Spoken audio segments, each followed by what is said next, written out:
Goedenavond. We hebben een tamelijk gevuld programma, dus ik zal aan een redelijk tempo mijn materiaal tonen.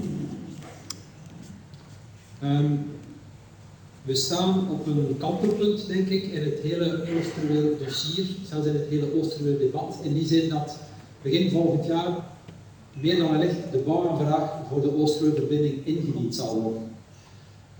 En ik zal daarom wat uitleg geven over hoe die Oosterweel-verbinding eruit ziet in relatie tot het milieueffectrapport.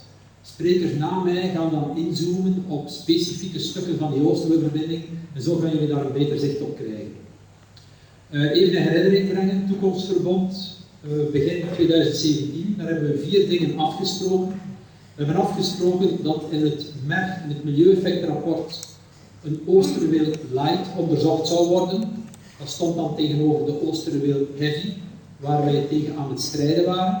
En die Oosterweel Light zal dienen om het stadsregionaal verkeer van en naar Antwerpen te brengen en ook om het zuidelijk deel van de haven te ontsluiten. Een tweede iets dat we hebben afgesproken, dat is dat we de ring van Antwerpen gingen overkappen. En er was meteen ook al een engagement om 1,25 miljard vrij te maken voor eerste overkapping. Engagement van de Vlaamse regering en de stad Antwerpen. We hebben ook afgesproken dat er een haventracé zou komen en die zou het doorgaand verkeer rond de stad brengen ten noorden van de stad en ook het noordelijk deel van de haven ontsluiten. En dan een vierde iets wat we hebben afgesproken, dat is dat er minder autoverkeer moest rijden in de grote Antwerpse regio, waar dat vandaag 70% auto's is, auto's, bestelwagens, vrachtwagens, en 30% de rest moest dat op 50-50 komen. Dus dat waren 4 afspraken in dat toekomstverbond. En dan hebben we in het najaar van dat jaar een aantal werkbanken opgericht om dat te beginnen implementeren.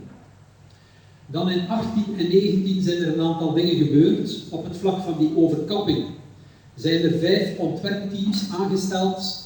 Dat was in het najaar van 17 al. En die hebben tegen de zomer van 18 een heleboel strategische projecten gedefinieerd in participatierondes met de Antwerpenaar, in verschillende segmenten van de ring. Tot en met ringdagen, tentoonstellingen, ook werkbanken en dergelijke meer. En dan heeft de Vlaamse regering in juni van dat jaar 18 strategische projecten geselecteerd. En daar stond die 1,25 miljard tegenover. Dan op het vlak van de modal shift, dus minder auto's, meer de rest, hebben we in werkbanken ook in juni 2018 een eerste keer een visienota afgeklopt. En dan zijn we nu bezig om een plannota af te kloppen. Die zal ongeveer in deze fase afgewerkt worden. Maar vooral tegen begin volgend jaar moeten we dan een definitieve nota hebben, waaruit moet blijken dat we die 50-50 kunnen halen. Dus dat zullen concrete projecten en maatregelen zijn. En dan wat de Oosterweel-verbinding betreft, zijn we dus in die MER-procedure gegaan. En de MER is vorige week maandag ingediend. Door Landis is die ingediend bij de dienst-MER. En die gaan waarschijnlijk tegen het einde van het jaar die MER goedkeuren. En dan is parallel daarmee ook een bouwaanvraag opgesteld, dus tekening gemaakt voor de bouwaanvraag. En die zal, zoals gezegd, begin volgend jaar ingediend worden. En de uitdaging was om dat proces van die bouwaanvraag te gaan matchen met het lopende proces van die MER, waar was ingebroken door het toekomstverbond, richting Light. Dit zijn de contouren van de Oosterweel-verbinding. Dus de bouwaanvraag die nog moet ingediend worden, want op linkeroever wordt nu al gebouwd aan die Oosterweel-verbinding. De Oosterweel Light in de MER, daar waren 2 heel belangrijke zaken. Enerzijds moesten we concreet die Oosterweel Light ontwerpen. En dat gebeurde in werkbanken, dat gebeurde in scrum-sessies, waarover straks meer door anderen. En dat gebeurde ook in integraliteitssessies. En in het MER moest ook berekend worden in verkeersmodelleringen hoeveel verkeer op die Oosterweel-verbinding ging rijden, versie Light. Dus de afspraak was dat we niet zomaar vraaggestuurd zouden berekenen, gewoon rekening houden met alle normale groei, economisch ook, maar dat we aanbodgestuurd zouden werken. Dus dat we eigenlijk, om die modal shift te bereiken, toch een zekere beperking zetten op die Oosterweel-verbinding. En dat is dan nog eens vastgeklonken eind vorig jaar in een zogenaamd kerstakkoord, waarin ook de beoordelingscontext van die bouwaanvraag vastgeklikt werd. En in het MER, in het deelrapport 17, staat in dat verband een zeer interessante en belangrijke passage. Ik zal die helemaal lezen, zeker voor de mensen die achteraan zitten. Dat gaat als volgt.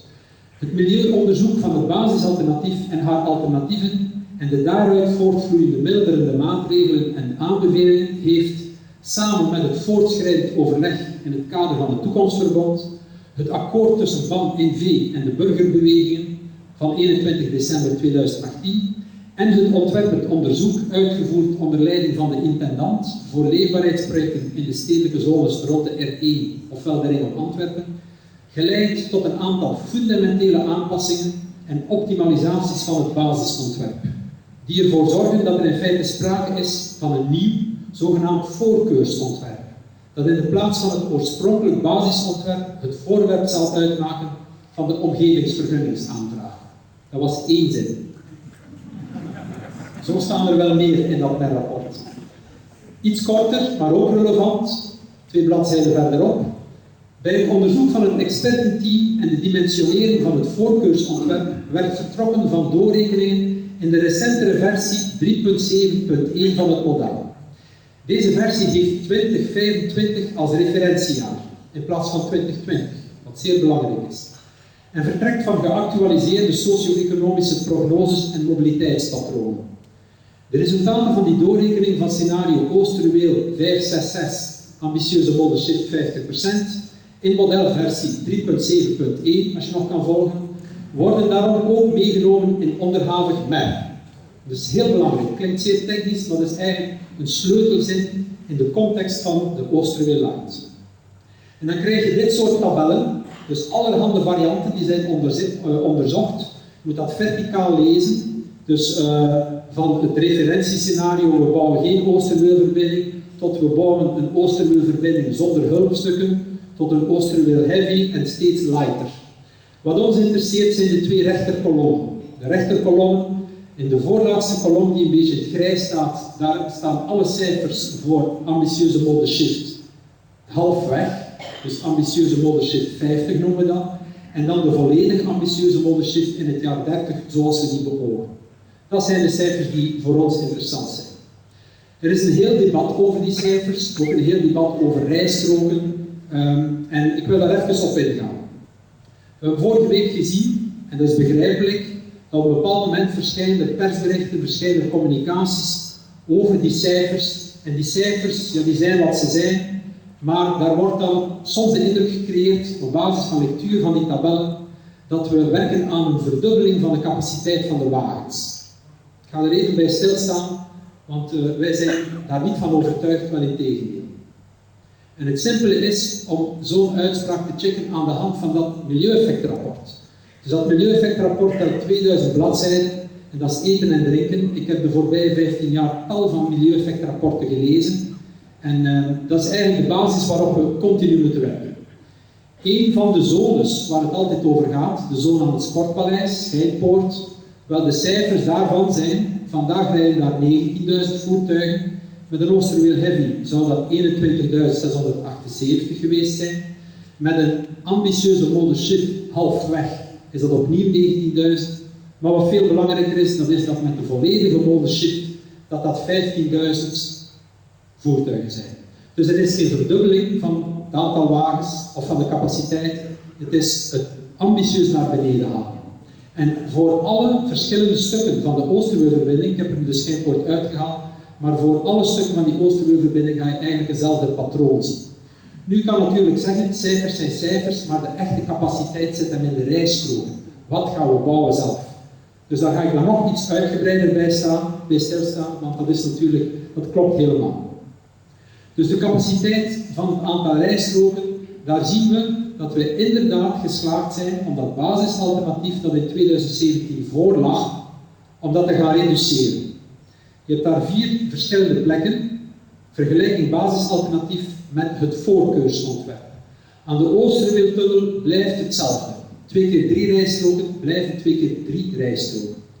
Aan de kanaaltunnels, de noordelijke kanaaltunnel, dus dat is de verbinding tussen het Noordkasteel en de ring van Antwerpen, richting Merksem, daar worden de 2 rijstroken 1 rijstrook, in elke richting. Dus daar zijn we erin geslaagd om de capaciteit te halveren. Voor de zuidelijke kanaaltunnel, die naar richting Sportpaleis gaat, blijft het ook hetzelfde. Voor de zogenaamde OKA, dat is de ring onder het Albertkanaal, zijn we erin geslaagd om de 2x5 rijstroken die voorzien zijn te reduceren tot 2x4 rijstroken. En ik zal straks uitleggen hoe die 2x4 rijstroken eruit zien. Dus in plaats van een verdubbeling van die capaciteit zoals beweerd werd, zijn wij op verschillende plaatsen er wel degelijk in geslaagd om die rijstroken naar beneden te krijgen. Niet overal. En in het MER staat dan ook, mee in het licht van de vooropgestelde ambitieuze modesplit, zijn er op de R1, dus de ring tussen Antwerpen-Noord en Antwerpen-Oost, minder rijstroken voorzien, waardoor ook de op- en afritten aan complex Schijnpoort en complex Groenendaal wat compacter tegen de R1 en verder van de bebouwing konden ontworpen worden, waarover straks meer door anderen. Tussen knoop Antwerpen-Oost en complex Groenendaal aan komt de reductie in beide richtingen neer op het wegvallen van de linkerrijstrook. Dit heeft geen enkel impact op de wegbeweging. Meer nog, tussen Ekeren laten we zeggen, dus het moment dat je de ring opkomt en de Groenendaal, verdwijnen er zelfs 2 rijstroken. Namelijk 1 rijstrook op de ring en 1 rijstrook richting de Noordelijke Kanaaltunnel, waar we die van 2 op 1 hebben gekregen. Dus daar is, in vergelijking met wat voorlag, in 2017 zijn er in totaal 3 rijstroken eraf gegaan. Keer terug naar zone Schijnpoort, dat is het breedste complex in de hele Oosterweelverbinding, dus ik denk dat we daar zeer transparant over moeten communiceren van wat komt daar. Maar het volgende komt daar. 2 keer 3 rijstroken voor de ring zelf, in elke richting 3 rijstroken. Dan in elke richting ook een niet af te strepen oprit vanaf de Groenendaalaan. Wat bedoel ik daarmee? Aan de Groenendaalaan is er een oprit naar de autostrade zuidwaarts en die komt naast de 3 rijstroken te liggen. Omdat die in een tunnel gaat, want we willen allemaal dat die in een tunnel gaat, want wij zijn voor de overkapping van de ring, mogen we die niet meer afstrepen. Dus die blijft doorlopen omdat je in een tunnel onder een kap geen rijstrook meer mag afstrepen. Voor veiligheid, om veiligheidsredenen.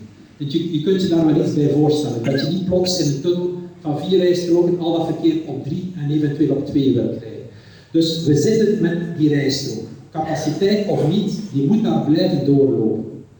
En dan heb je ook nog 2 keer 2 rijstroken die de koppeling zijn van de E313 in het zuiden richting de zuidelijke kanaaltunnel naar het Noordkasteel. Allemaal heel technisch, maar geloof me, die 2 keer 2 rijstroken die moeten daar ook liggen. In totaal zijn dat 11 rijstroken en dan komen daar ook nog hulpstukken bij. Hulpstukken, ja, een op- en afrit aan het Schijnpoort. Je moet er op en er af kunnen. Dus daar komt een rijstrook bij. En dan komen er ook 4 tot 5 pechstroken bij, afhankelijk van waar die precies staat.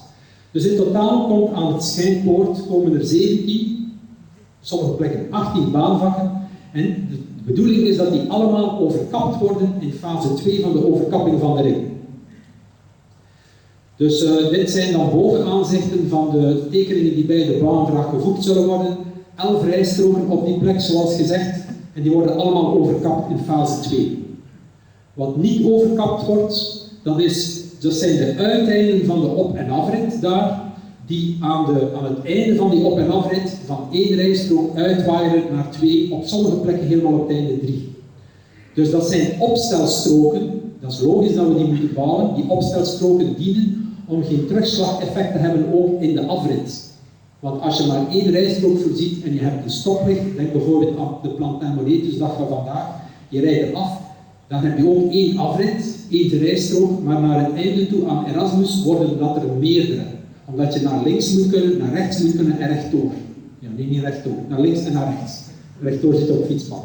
Dus dat zijn opstelstroken en dat zijn allemaal effectief rijstroken, maar die liggen daar soms maar een paar tientallen meters. En dan heb je ook de verbindingsweg tussen die afrit en de Bisschoppenhoflaan. En die verbindingsweg, waarover straks ook meer, die ligt tussen de ring en Aquafine en die telt ook 4 rijstroken, 2 in elke richting. Die worden tot nader order niet overkapt. Dat ziet er dan zo uit, die breedste sectie van de Oosterweelverbinding, over een lengte van 80 meter, gaan we daar 19 rijvakken hebben. Dus die R1 plus de hulpstukken en nog eens 5 pechstroken. En dat wordt grotendeels overkapt. Dus dat ziet er zo uit, dat is de zone van de Hollandse knoop. En ik heb daar alvast de overkapping fase 2 bijgetekend. Dat wil dus zeggen dat nadat de Oosterweelverbinding gebouwd is, dat dan die overkapping er ook nog eens moet opgelegd worden en dat daar eerst natuurlijk ook geld voor moet gevonden worden. Ik blijf nog even bij diezelfde zone, omdat het zo'n cruciale zone is en omdat het ook de breedste zone is. Ter hoogte van Schijnpoort ga je dus in één richting 1 plus 2 plus 4, 7 rijstroken hebben en in een andere richting 6. Dus dat zijn er opnieuw die 11 rijstroken van de ring plus de op- en afrit. En dat zie je zowel bovenaan als een dwarsdoorsnede. Staat ook allemaal in dat milieueffectenrapport en in de bouwaanvraag voor de Oosterweelverbinding. Gaan we dan iets meer noordwaarts naar het Albertkanaal, dan hebben we onder het Albertkanaal 3 rijstroken in elke richting, plus die op- en afrit richting Groenendaal, waarover ik het net had. Dus dat zijn 8 rijstroken, was voorzien dat dat breder ging zijn. Dus dat ging eerst in elke richting 5 rijstroken zijn. Maar wegens de Oosterweel Light doorrekeningen is er daar in elke richting 1 afgegaan. Dan lees ik nog eens iets uit het milieueffectrapport, want ja, de vraag is natuurlijk, kan dat allemaal niet nog smaller? Kan er niet nog meer vlees weggesneden worden van het bot? Uit het milieueffectrapport, daar staat, de voornaamste conclusie is dat de intensiteiten op het onderliggende net sterk dalen ten aanzien van de referentiesituatie zonder toekomstverbod. Die reductie wordt best aangewend om een significante verbetering te kunnen geven in zaken doorstroming en veiligheid van fietsers en voetgangers. De intensiteitsdaling is echter nog vanuit doorstroming, nog vanuit verkeersveiligheid groot genoeg om een reductie van het aantal rijstroken te verantwoorden op de complexen Groenendaal en Schijnpoort. Als we dan terugkeren naar die tunnels onder het Albertkanaal, waar we dus 2 keer 3 rijstroken hadden en aan elke kant 1 rijstrook, ja, dan zouden we de vraag kunnen stellen, oké, we hebben een doorrekening, ambitieuze modelshift 50, op basis waarvan dit voorkeursontwerp is getekend. Wat zou dat geven als we daar een ambitieuze modelshift 100 op zetten? Wat we allemaal willen, wat het einddoel is van het toekomstverbod. Wel, reken even mee met mij, je ziet daar rechts een aantal cijfers. We gaan ervan uit, wij gaan er niet van uit, dat zijn de voorschriften, dat er 2100 voertuigen op een rijstrook kunnen rijden en als dat overschreden wordt, dan is de capaciteit vol, dan is het 100%. Dan staat iedereen stil. Dus per rijstrook 2100.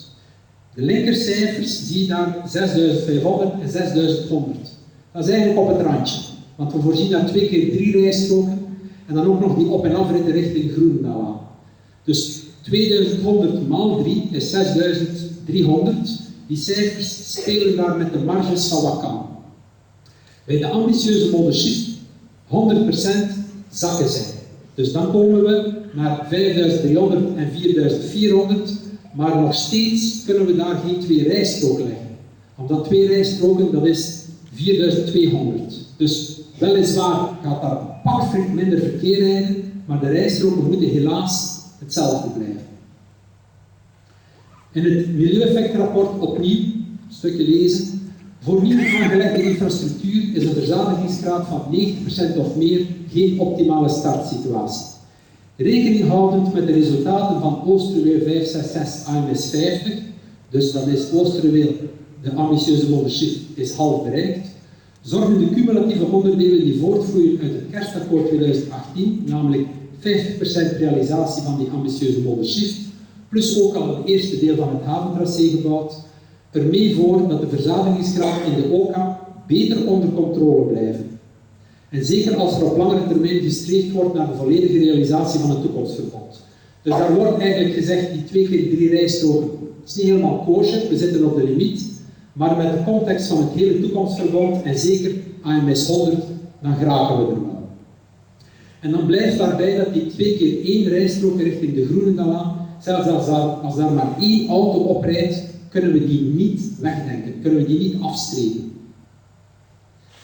Dan gaan we naar de ring aan Gloobroekdok. Daar heb je ook een tamelijk brede constellatie in die sleuf. Daar heb je 2 keer 3 rijstroken van de ring. Daar heb je 2 keer die op- en afritstroken richting Groenendaal aan. En dan heb je ook nog 2 keer 2 rijstroken die naar de zuidelijke kanaaltunnel gaan. En als we ook daar dan gaan kijken van wat als we de ambitieuze modelshift 100 hebben, wel, dan is het daar eigenlijk nog bijna jammerder, want daar flirten we helemaal met de ene rijstrook. Als je kijkt naar rechts, dan zie je daar cijfers 2200, 2200. Dat is eigenlijk net 100 te veel om 1 rijstrook te behalen. En als we naar 90% willen halen, dan moeten we eigenlijk onder de 2000. Dus ook daar hebben we het er niet doorgekregen dat daar nog een rijstrook zou geschrapt worden.